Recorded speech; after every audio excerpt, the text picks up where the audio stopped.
Shalom, shalom, bien-aimés dans le Seigneur, je vous salue tous au nom puissant de notre Seigneur et Sauveur Jésus-Christ.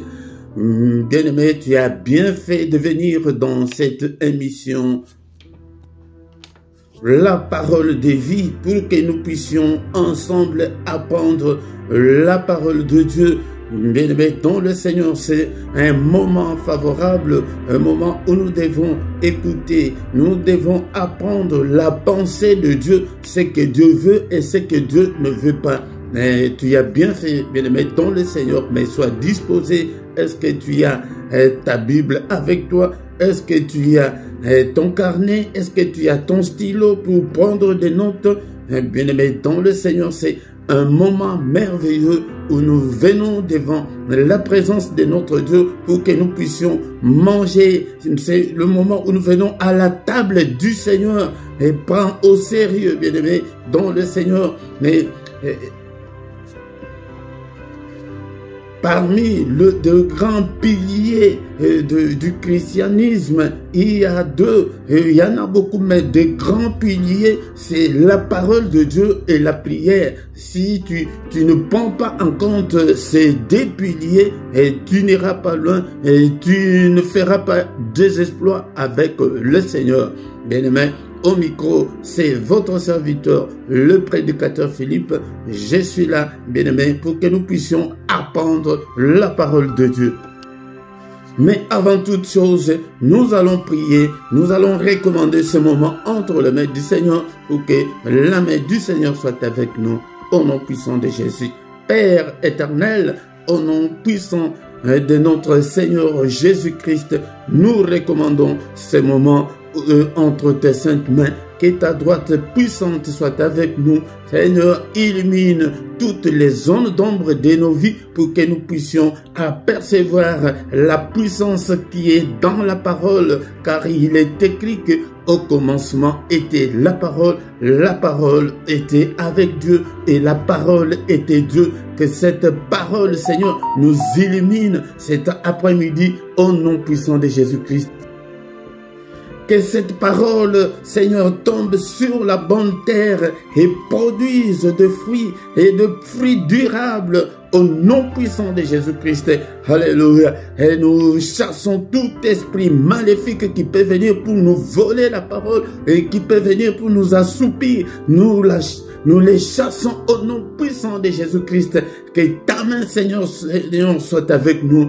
Au nom puissant de Jésus, Seigneur notre Dieu, nous ne voulons pas rester dans l'ignorance, mais apprends-nous, aide-nous, Seigneur notre Dieu, à mémoriser, à connaître, à méditer ta parole. Au nom puissant de Jésus, nous avons ainsi prié.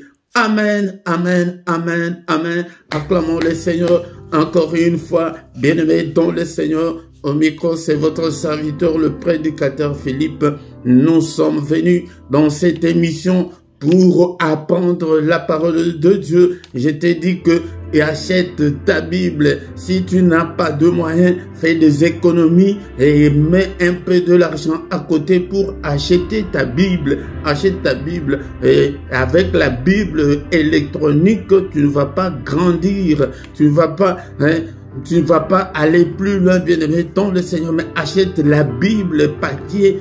C'est pourquoi je vous ai mis dans la description des liens pour acheter ta Bible. Achète la Bible papier avec de grands caractères, avec de références, avec des versets parallèles et le temps de lire la Bible. Des liens là, ce n'est pas moi qui vends ces Bibles, c'est un grand magasin et vous allez et quand tu cliques sur les liens vont t'amener directement dans ces magasins là. Tu vas acheter toi et eux, ça ne me concerne pas, bien-aimé dans le Seigneur. Tu n'enverras pas un centime ici, mais c'est pour t'aider. Si l'église ne nous aide pas, mais nous ne devons pas venir encore ici et rester dans la même position. Donc tu dois grandir spirituellement. Alléluia. Bien-aimés dans le Seigneur, nous continuons avec notre enseignement sur les caractéristiques d'un bon disciple, les caractéristiques d'un véritable disciple de Jésus-Christ. Notre passage de référence se trouve dans les livres de Matthieu chapitre 28, versets 19 à 20. C'est un passage que nous ne devons pas oublier, bien-aimés dans le Seigneur. Allez, le Seigneur dit à ses disciples, allez, faites de toutes les nations des disciples, le baptisant au nom du Père, du Fils et du Saint-Esprit, et enseignez-leur à observer tout ce que je vous ai prescrit. Et voici, je suis avec vous tous les jours jusqu'à la fin du monde. La recommandation du Seigneur, c'est impératif. Il a envoyé ses disciples pour te former, pour que tu sois un disciple. Il veut te gagner d'abord. Tu ne réussis pas. Tout ne semble pas marcher parce que le Seigneur ne t'a pas encore eu. Il veut t'avoir. Mais toi, tu veux avoir tout ce qui est entre ses mains. C'est pourquoi ça ne semble pas marcher. D'abord, la première condition est de devenir disciple et d'être baptisé et d'observer tout ce que le Seigneur nous a prescrit. Si tu es en dehors de ces principes, c'est pourquoi moi j'ai toujours dit que dans nos églises aujourd'hui, il n'y a pas de chrétiens, il n'y a que des religieux, il n'y a que des religieux, il n'y a que de croyants, mais il n'y a pas de chrétiens. Les religieux, ils savent que non, on prie, on va à l'église, il peut lire la Bible, mais le Seigneur a besoin des disciples, les gens qui ont son ADN, les gens qui vont suivre le Seigneur, les gens qui vont se sacrifier pour lui, les gens qui vont enseigner aussi aux autres. Si tu n'es pas encore devenu disciple, c'est pourquoi rien ne semble marcher. Donc, les gens qui ont leur objectif le salut de leur âme. Leur objectif est le royaume des cieux. Leur objectif est de un jour voir le Seigneur. Je vous ai encore dit que le christianisme n'est pas une religion, mais c'est une relation entre l'homme et son Dieu. Si cette liaison-là n'est pas établie entre l'homme et son Dieu, mais dans le Seigneur, tu feras 1000 ans à l'église, tu prieras, tu gêneras quand tu veux, mais rien ne marchera. Rien ne marchera. Enlevons nos émotions, enlevons nos sentiments. Nous ne sommes que des matérialistes. Nous avons peur des sorciers et des démons. Nous ne connaissons pas exactement notre identité. Quand nous sommes encore dans cette ignorance, c'est pourquoi l'ennemi peut faire tout ce qu'il veut.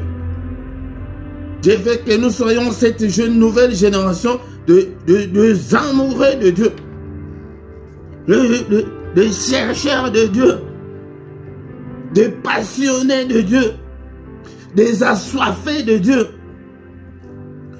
Les gens qui ne reculent pas, des gens qui n'ont pas peur d'affronter les difficultés de la vie. Les gens qui vont rester fidèles au Seigneur jusqu'à la mort. Voici, c'est ça le caractéristique de vrais chrétiens. Nous ne soyons pas de chrétiens de nom ou des matérialistes, mais soyons des chrétiens engagés. Des chrétiens convaincants et convaincus. Alléluia. Ne soyons pas des chrétiens superficiels, non. Donc notre objectif est de voir le Seigneur un jour. C'est un verset que j'aime beaucoup. Est-ce qu'on peut encore lire ces versets-là? 1 Jean chapitre 3 verset 2. Nous l'avons lu la fois dernière, mais je veux qu'on relise encore une fois. Bien aimé, c'est un verset que j'aime beaucoup. C'est un verset qui peut nous donner l'espérance. 1 Jean chapitre 3 verset 2. Bien aimé, nous sommes maintenant enfants de Dieu et ce que nous serons n'a pas encore été manifesté. Mais nous nous Mais nous savons que lorsque cela sera manifesté, nous serons semblables à lui, parce que nous le verrons tel qu'il est. Voici notre objectif. Voici ce qui peut te donner courage. La vie sur cette terre est tellement éphémère. Peut-être si tu es fort, tu peux arriver jusqu'à 90 ans ou plus. Mais c'est éphémère. Pensons encore beaucoup plus sur notre éternité, sur la vie éternelle. La Bible nous atteste ici que nous sommes enfants de Dieu. Oui, tu es déjà enfant de Dieu, mais ça ne suffit pas. Un bébé qui est né, le jour où il est né, quand il est encore bébé, ça suffit, c'est ça la vie. Non, tu es né, ce n'est pas mauvais. Maintenant, affronte le froid du monde. Tu étais dans le ventre, tu étais dans le sein de ta maman, mais maintenant, la faim t'attend, le froid t'attend, la chaleur t'attend, des maladies t'attendent, des disputes t'attendent, et toutes les difficultés du monde t'attendent. C'est comme ça. Nous sommes déjà enfants de Dieu, oui. Mais Christ veut nous gagner, nous voir, te voir être disciples, d'être actifs. Et ce que nous serons n'a pas encore été manifesté. Nous aurons un autre corps. Pas ce corps qui va pourrir demain ou après-demain, mais un autre corps. Mais nous verrons le Seigneur tel qu'il est. C'est pourquoi nous sommes obligés d'être des disciples bien-aimés dans le Seigneur. Nous continuons avec cet enseignement parce que beaucoup maintenant, nos églises n'enseignent pas aux enfants de Dieu. Ils ne connaissent pas la sainte doctrine. C'est pourquoi nous avons pris cette résolution d'enseigner aux enfants de Dieu. La fois dernière, on avait déjà commencé à étudier sur les caractéristiques d'un bon disciple. On avait déjà dit que nous devons apprendre auprès de notre Seigneur. Nous avons aussi appris que nous devons suivre le Seigneur. Le Seigneur lui-même a dit que si quelqu'un veut me suivre, qu'il renonce à lui-même. On en avait déjà parlé. Nous devons servir le Seigneur. On en avait déjà parlé. Nous avons aussi dit que être disciple concerne tout le monde, sans exception. Que ce soit un enfant, un homme, une femme, petit, grand, de couleur, je ne sais pas. Tout le monde. Et la fois dernière, je pense qu'on avait parlé sur le sacrifice que nous devons nous sacrifier pour le Seigneur. Tu dois donner ton temps, tu dois donner tout ce qu'il y a aussi pour le Seigneur. Il s'est sacrifié pour nous. Nous aussi, à notre tour, nous devons nous sacrifier pour lui. Nous continuons aujourd'hui. Les caractéristiques d'un bon chrétien, il y en a beaucoup, mais j'ai pris ces quelques points pour que tu puisses retourner sur le droit chemin. Ce n'est pas que quand on apprend comme ça, et que ça passe, non. C'est pour que tu puisses corriger là où tu sais que non. Ici, chez moi, quand on a appris comme ça, non, là, ce n'est pas moi. Ah là, vraiment, ça, c'est moi. Vraiment, bien aimé dans le Seigneur, si ta conscience est pourrie, que tu ne sais pas comprendre, tu ne sais pas comprendre tes fautes, là, vraiment, je suis vraiment très désolé, je sais que non, ça ne va pas marcher. Donc, il y a beaucoup de questions. Comment être un bon disciple? Comment être un vrai chrétien? Comment devenir un vrai chrétien? Comment devenir un véritable chrétien? Parce que de nos jours, Dans nos églises sont remplies de croyants, de religieux, mais peu de chrétiens, peu de disciples. Les disciples sont très rares dans nos églises. Très rares. Les gens qui sont prêts à se sacrifier pour le Seigneur, jusqu'à mourir pour le Seigneur, il n'y en a pas. Les gens qui sont prêts à rester fidèles jusqu'à la mort. Beaucoup de gens là, parce que tu n'as jamais été secoué par une circonstance de la vie quelconque. Beaucoup de ceux qui ont rétrogradé là, c'est parce qu'ils ont prié, ils n'ont pas eu de résultat. Ils ont rétrogradé, ils ont fait naufrage à leur foi.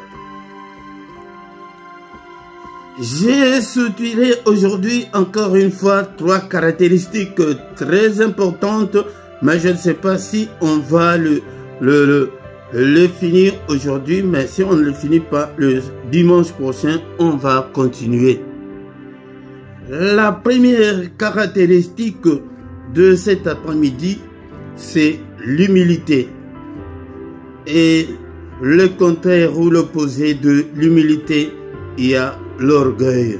L'humilité, une des caractéristiques très importantes qu'un enfant de Dieu, un vrai disciple, doit avoir pour être un bon chrétien. L'humilité. Bien-aimé, tu es chrétien? Tu es chrétienne? Tu es humble? Proverbe chapitre 15 verset 33. Proverbe chapitre 15 verset 33. La crainte de l'Éternel enseigne la sagesse et l'humilité précède la gloire. La crainte de l'Éternel, là, n'en parlons pas dans nos églises. C'est pourquoi j'ai dit qu'il n'y a que des religieux.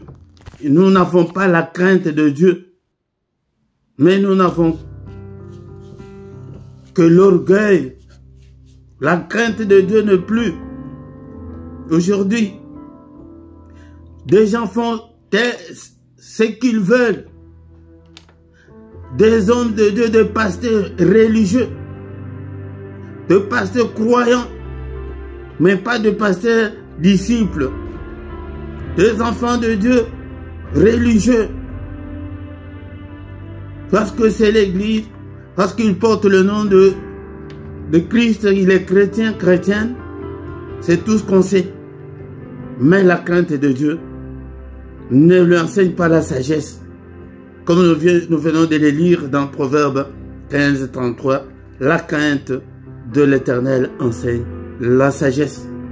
Et l'humilité précède la gloire. Tu veux être grand, tu veux voir la main de Dieu, sois humble.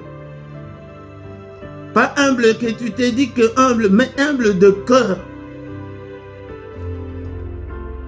Que tu t'humilies. Même si tu as raison. Le Seigneur lui-même, il dit que Père, pardonne-leur parce qu'ils ne savent pas ce qu'ils font. La même chose, regardez. C'est lui qui avait aussi l'ADN de Christ. Étienne, le jour où on lui lapidait, il fixe les yeux vers le haut en priant. On les lapidait, des morceaux de pierre venaient de part et d'autre. Mais lui, il dit que Père, pardonne-leur. Ils ne savent pas ce qu'ils font. Chers frères et sœurs dans le Seigneur, que cet enseignement t'aide à devenir humble. Toutes ces caractéristiques, si tu n'en as pas, demande au Seigneur, demande au Saint-Esprit. Il donne. Parce que nous demandons que des choses de ce monde, mais des choses qui peuvent contribuer à notre piété, on ne le demande jamais. Seigneur, J'ai toujours un sang chaud, mon cœur est toujours chaud. Quand il y a quelque chose, je ne parviens pas à supporter. Seigneur, aide-moi. Non, jamais. Tu es là, tu m'écoutes, est-ce que tu as déjà fait une telle prière? Ah, si tu l'as déjà fait, gloire à Dieu. Que Seigneur, et je voulais qu'on puisse beaucoup plus parler sur le contraire de l'humilité, l'orgueil. Ah, de frères et sœurs orgueilleux, de pasteurs orgueilleux, de choristes orgueilleux. L'orgueil spirituel, les autres croient qu'ils connaissent beaucoup plus que les autres. Et pourtant, l'apôtre Pierre et l'apôtre Paul dit que nous connaissons en partie, nous prophétisons en partie. Que dans d'autres églises, là, ils sont perdus, ils ne connaissent rien. Mais c'est chez nous, c'est notre pasteur qui est au-dessus de tous les pasteurs. L'orgueil. Mon frère, ma soeur, si tu es encore orgueilleux, tu es encore orgueilleuse, je vais te montrer ton père cet après-midi. Ton père, c'est le diable. Ton père, ce n'est pas Jésus, mais ton père, c'est le diable. Nous venons d'apprendre que l'humilité précède la gloire. Mais le contraire, c'est quoi? Proverbe chapitre 16, verset 18. La Bible nous dit, Proverbe chapitre 16, verset 18, pour ceux qui n'ont pas encore écrit, écris. C'est ça, être disciple. Les caractéristiques d'un bon disciple. Comment être un véritable chrétien, un véritable disciple. Un véritable disciple ne peut pas être orgueilleux. Un véritable disciple est humble. Proverbe chapitre 6, verset 18. L'arrogance précède la ruine et l'orgueil précède la chute. L'arrogance, beaucoup des hommes de Dieu, beaucoup d'enfants de Dieu aujourd'hui, trop arrogants, trop impolis. Ils ne savent pas comment respecter les autres. Et surtout s'il a encore un peu plus de moyens financiers, là il voit que dans cette église, la personne ne peut lui dire quoi que ce soit. C'est lui qui a acheté tout le banc, toutes les chaises qui sont à l'église, c'est lui. L'amplificateur là qui est dans notre église, ça c'est moi qui ai acheté ça. Hein. Les nouvelles portes que tu vois de notre église, c'est moi. Moi. L'arrogance précède la ruine. C'est Dieu qui va te ruiner. Parce qu'il n'aime pas des arrogants. Il n'aime pas des orgueilleux.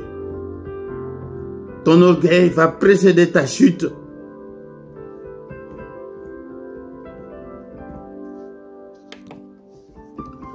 Le diable a été chassé du ciel à cause de son orgueil.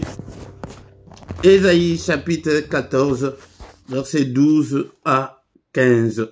Ésaïe chapitre 14, verset 12 à 15. Te voilà tombé du ciel, astre brillant, fils de l'aurore, tu es abattu à terre, toi le vainqueur des nations. Tu disais en ton cœur, je monterai au ciel, j'élèverai mon trône au-dessus des étoiles de Dieu. Je m'assiérai sur la montagne de l'assemblée, à l'extrémité du septentrion. Je monterai sur le sommet des nues, je serai semblable au Très-Haut. Mais tu as été précipité dans le séjour des morts, dans les profondeurs de la fosse. Vous voyez comment est-ce que l'orgueil va précéder ta chute, la chute du diable. Et voilà tombé du ciel. On l'appelait l'astre brillant. Il avait une beauté exceptionnelle, d'une intelligence aussi exceptionnelle, fils de l'aurore. Maintenant, il est abattu à terre. Toi, les vainqueurs de nations, Il se disait dans son cœur que je monterai au ciel. Tu vois le trône de Dieu. Lui disait qu'il va mettre son trône au-dessus des étoiles de Dieu. Oh, le Père a dit que non. Celui-ci, il ne veut pas rester encore ici.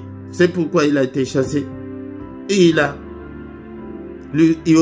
a déclaré la guerre au ciel. Il dit que je monterai au sommet des nues. Je serai semblable au Très-Haut. D'abord son trône au-dessus. Mais il dit par après qu'il sera semblable au Très-Haut. L'orgueil. Si tu es encore orgueilleux, ton père c'est le diable. Tu sers le diable. Tu es croyant, tu es religieux à l'église. Mais ton père c'est le diable. Tu dois combattre l'orgueil. Tu dois donner ton cœur au Seigneur. Seigneur, brise mon orgueil. Rends-moi humble, Seigneur. Je veux être humble. Apocalypse chapitre 12, verset 9, et on lit au verset 12. La Bible est très claire. La Bible nous dit que l'orgueil précède la chute. C'est ta chute qui t'attend si tu es encore orgueilleux. Mais nous ne sommes pas là pour enseigner aux orgueilleux. Change. Change, donne ton cœur au Seigneur. Que le Saint-Esprit, que le Seigneur puisse briser ton orgueil. L'humilité précède la gloire. Mon frère, ma soeur. Orgueilleux. Et aussi, on peut assimiler l'impolitesse. Donc, quand on est orgueilleux, on est impoli. On déconsidère tout le monde. Un orgueilleux, c'est même s'il n'a rien.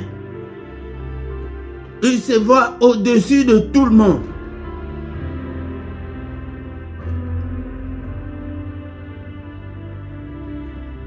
C'est comme l'autre mot qu'on vient de lire, l'arrogance, oui. Des arrogants, des impolis, des têtus. Si tu as encore cette nature-là, tu n'appartiens pas au Seigneur. Tu appartiens au diable. Il a péché dès le commencement.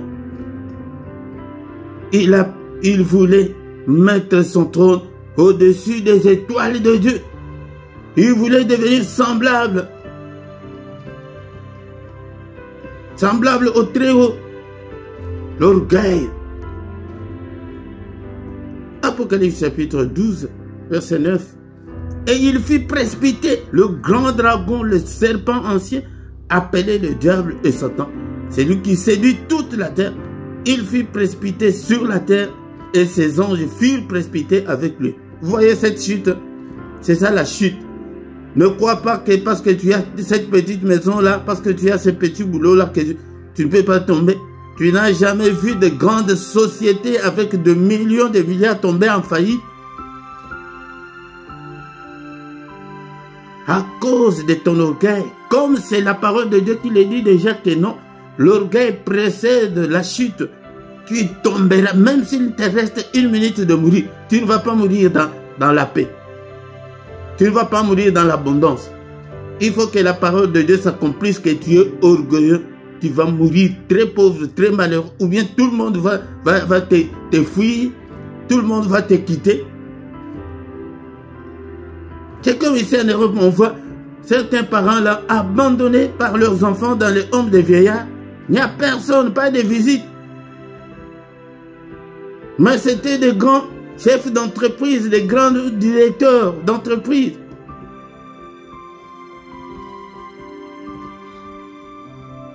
L'orgueil. Rabaisse-toi, mon frère. Mais de toi seul, tu ne peux pas. Donne ton cœur au Seigneur. Ici au verset 9, il a été précipité. Il a fait la guerre au ciel. mais précipité sur la terre. Tu seras précipité sur la terre. Tu n'as jamais vu de grands commerçants tomber en faillite. Ils ont commencé la construction de leur maison. Ils n'ont jamais terminé. Mon frère, le Seigneur veut te gagner, veut ton cœur là. Mais quand tu es encore orgueilleux, le Seigneur ne peut même pas te regarder. Appelez le diable et Satan, c'est lui qui séduit toute la terre. Il fut précipité sur la terre. Vous voyez cette chute? La Bible ne ment jamais. Et ses anges furent précipités avec lui. Selon les études, on dit que 1/3 des anges suivirent le diable. J'ai dit l'autre fois, en faisant de petits calculs, que le Seigneur a fait des anges de milliards de milliards. Ils prennent non seulement 1 milliard, c'est plus de 330 millions d'anges qui ont suivi le diable, croyant qu'ils étaient dans le bon. Toi, tu crois que tu peux échapper? C'est pourquoi, ouvre ton cœur, deviens un bon disciple pour que le diable ne puisse pas t'entraîner après lui. Verset 12. C'est pourquoi réjouissez-vous, cieux, et vous qui habitez dans le ciel, malheur à la terre et à la mer. Car le diable est descendu vers vous, animé d'une grande colère, sachant qu'il a peu de temps. Chassez du ciel, chassez le ciel. Les anges ont jubilé. Ils ont chanté que nous réjouissons-nous ici. L'orgueil là est parti. Bien aimé, il y a d'autres séparations que Dieu te met à l'abri parce que tu vivais avec une femme orgueilleuse, avec un homme orgueilleux. D'autres séparations viennent de Dieu. C'est pourquoi la Bible dit clairement que l'homme ne sépare pas ce que Dieu a uni. Si vous avez été unis par Dieu, c'est Dieu seul qui peut vous séparer. Mais c'est une autre grande parenthèse. Est-ce que tous nos mariages ont été unis par le Seigneur? Point d'interrogation. Je reviendrai encore une fois de plus. Le diable,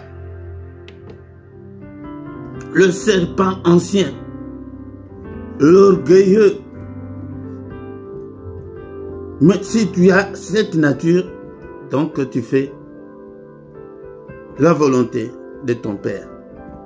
Je vous ai dit que non, on a beaucoup de caractéristiques d'un bon chrétien, mais vraiment, mais je vais aller petit à petit parce que ce sont des enseignements qui ne se donnent pas dans nos églises pour que les enfants de Dieu puissent retrouver le bon chemin. C'est pourquoi des gens disent que je priais pendant 15 ans, je priais pendant 3 ans. Oh, des choses de Dieu, ça dure. Non. Tu pries, mais un orgueilleux, comment est-ce que Dieu va t'exaucer? Regarde comment tu te comportes devant ton épouse, comment tu te comportes devant ton mari. Trop orgueilleux parce que tu es en Europe. Oh, ces gens-là, ils exagèrent.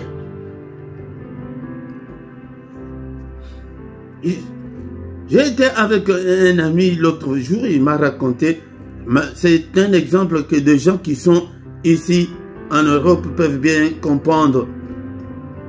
Il était dans le groupe de gens de son pays, et il bavardait, il discutait sur un point. Lui aussi voulait donner son point de vue. Il y a un gars qui s'élève, toi ne parle même pas, toi tu n'as pas de papier, tu ne peux pas parler.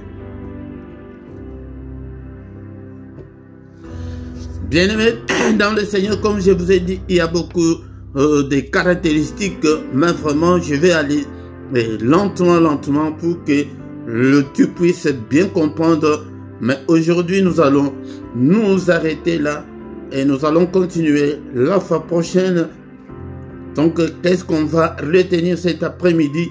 On a ajouté encore une caractéristique très importante, une caractéristique de la nature même des enfants de Dieu, l'humilité. Sois humble de cœur, sois humble d'esprit.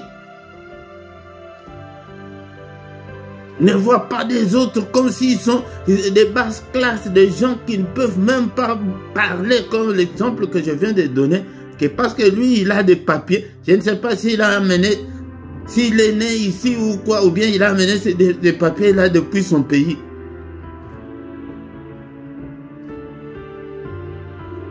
Que non, toi ne parle pas parce que toi tu ne peux pas parler parce que tu es un sans-papier. J'ai failli pleurer. Sois humble. L'humilité précède la gloire. Même si tu as raison. Et nous les voyons, c'est ça même ce qui est à la base de beaucoup de séparations et de divorces. Même beaucoup de séparations de nos églises. Beaucoup de divorces à cause de cela. Donc tout le monde est gonflé. Tout le monde est gonflé. Personne ne peut se rabaisser. Donc vous êtes deux lions dans un même couple. Vous allez vous entrer déchirer. L'orgueil. L'orgueil. Si tu es orgueilleux, ton père c'est le diable. Mais ne sois pas orgueilleux. Moi je ne suis pas venu pour te culpabiliser ou pour que tu restes dans cet état-là. Non. Change. Donne ton cœur au Seigneur. Seigneur, brise mon orgueil. D'abord, demande au Seigneur que ta conscience devienne pure.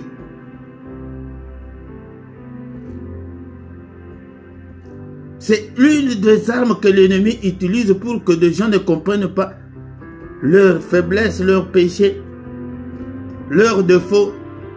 C'est l'envoûtement. Il t'envoûte, il te donne 1001 raisons. Même là où tu as tort, le diable te donne raison. Il te donne raison. Il a fait la guerre au ciel. Tu crois que toi, il ne peut pas faire, mais il ne peut pas te faire la guerre. Nous allons nous arrêter là.